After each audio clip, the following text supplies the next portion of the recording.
Hundreds of people in Vishneva have been left without a roof over their heads. On July 6th, the Russians completely destroyed entire streets of residential houses. 9 people were killed and 18 were injured. More than 500 residents had to be evacuated due to the risk of repeated detonations in the city. Some people are gradually returning home, but there are hardly any belongings left intact. The government, meanwhile, promises reconstruction and plans to allocate 3 billion hryvnias from the reserve fund. Those who were affected had the opportunity to receive assistance from the state. Headquarters were set up where people could apply for document replacement as well as submit applications for housing compensation or repair work. But is it really that simple and fast? Usually, such processes require strict bureaucracy and months, if not years, of waiting. After all, there are thousands of examples of internally displaced persons who have also been left without housing.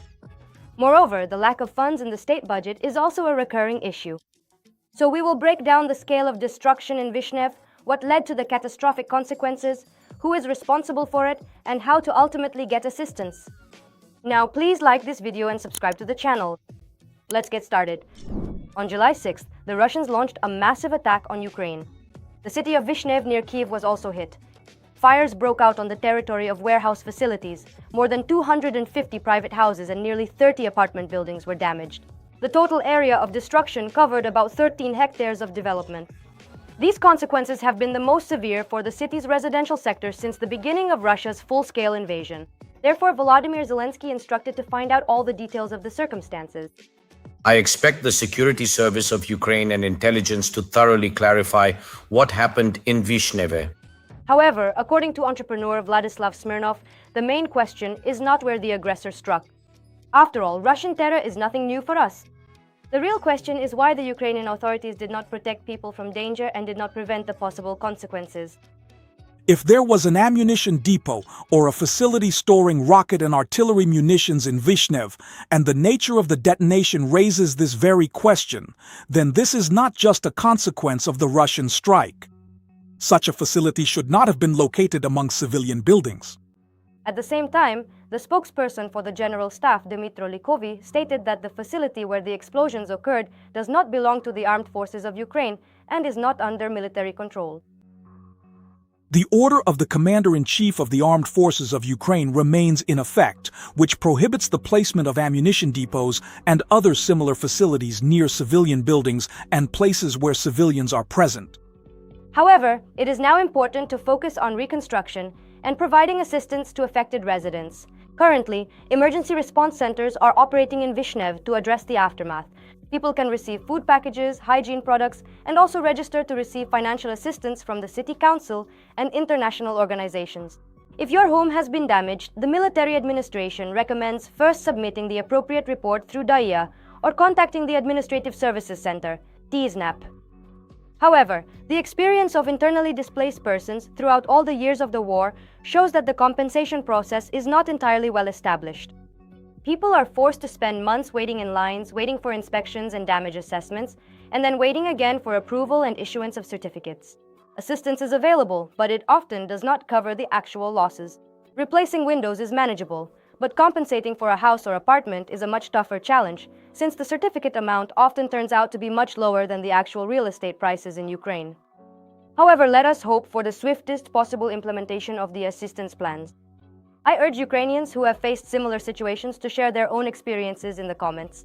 Is it really possible to obtain fair compensation from the state? How quickly, and is the government capable of protecting citizens from such tragedies happening again in the future? The armed forces of Ukraine destroyed 90 Russian vessels in just 1 week. This special operation by the Unmanned Systems Forces is guaranteed to go down in the history books.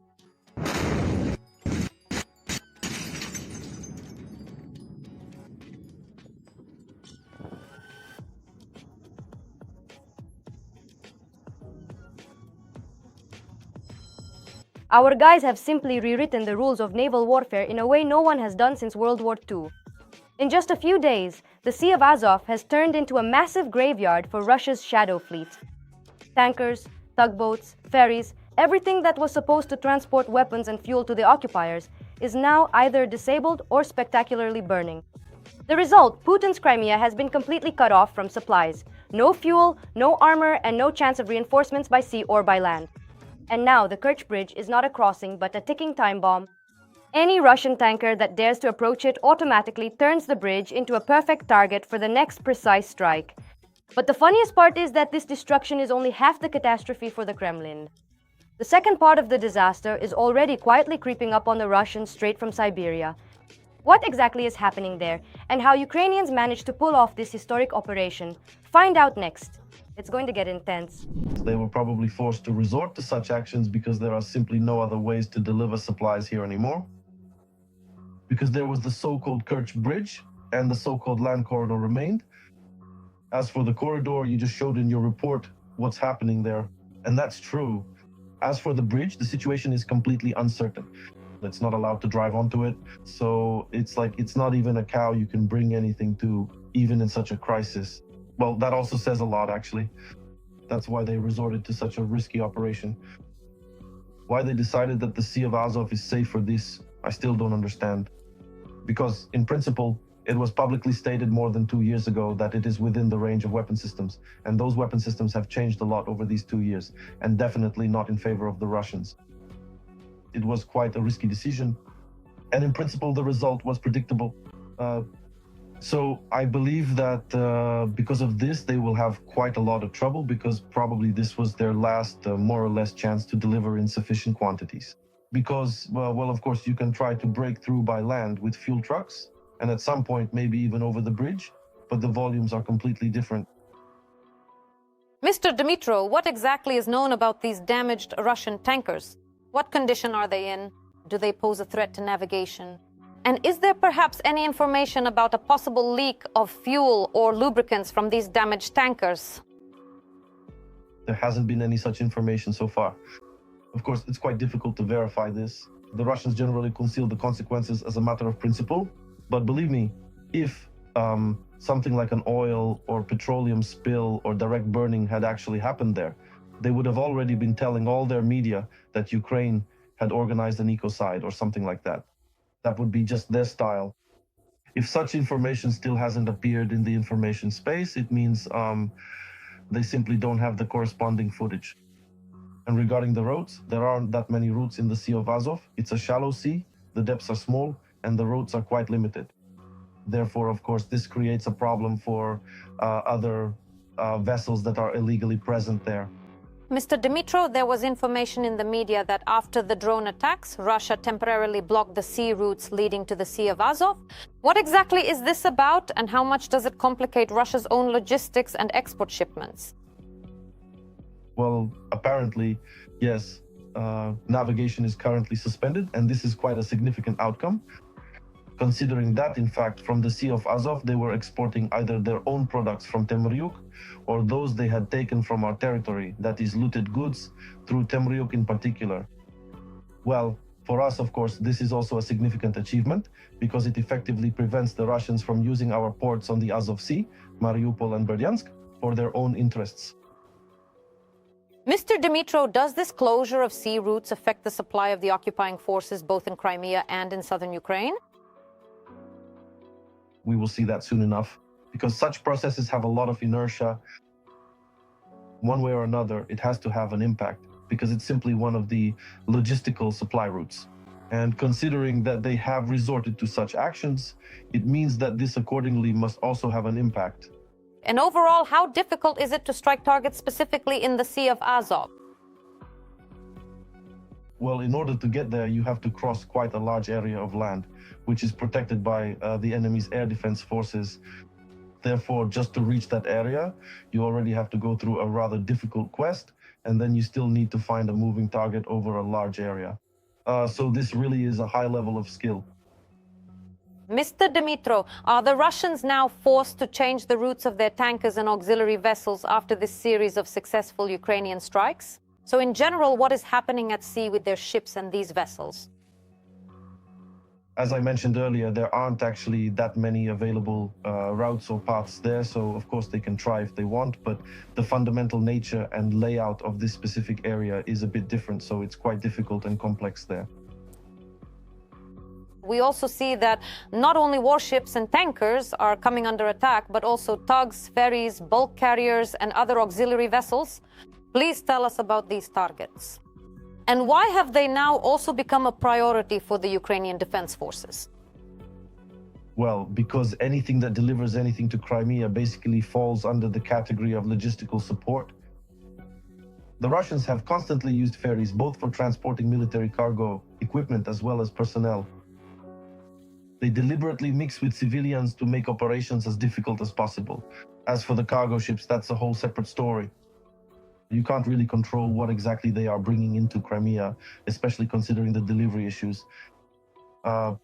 So there aren't many options here either. It could be weapons or anything at all.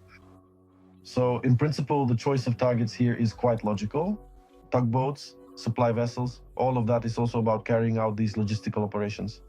And quite naturally, as a result, they also belong precisely within this exact same classification. Mr. Dmytro, you already mentioned the so-called Crimean Bridge, the Kerch Bridge, in our conversation.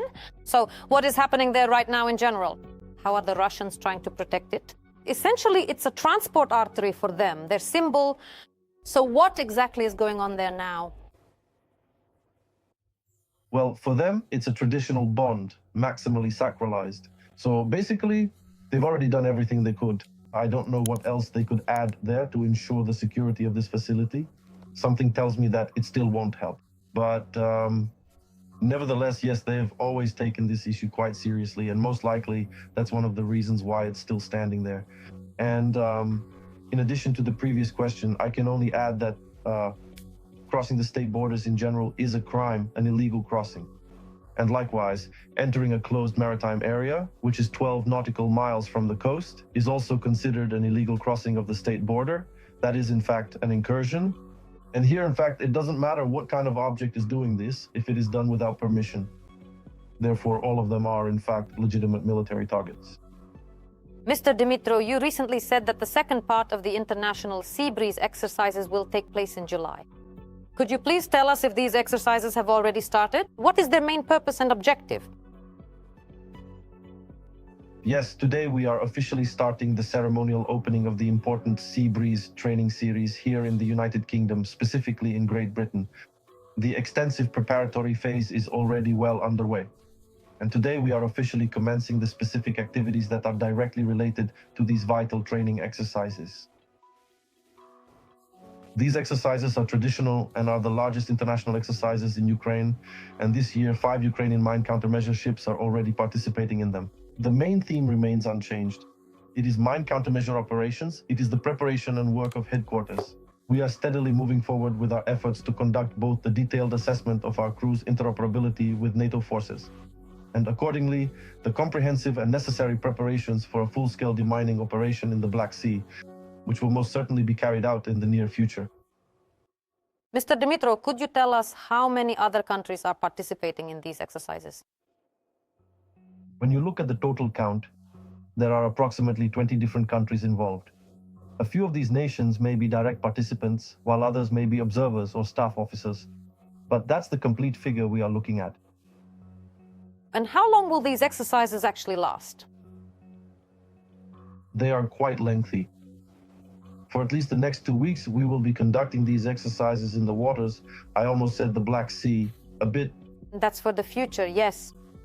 That's for the future, yes. They're being hosted and conducted in the waters of the Atlantic.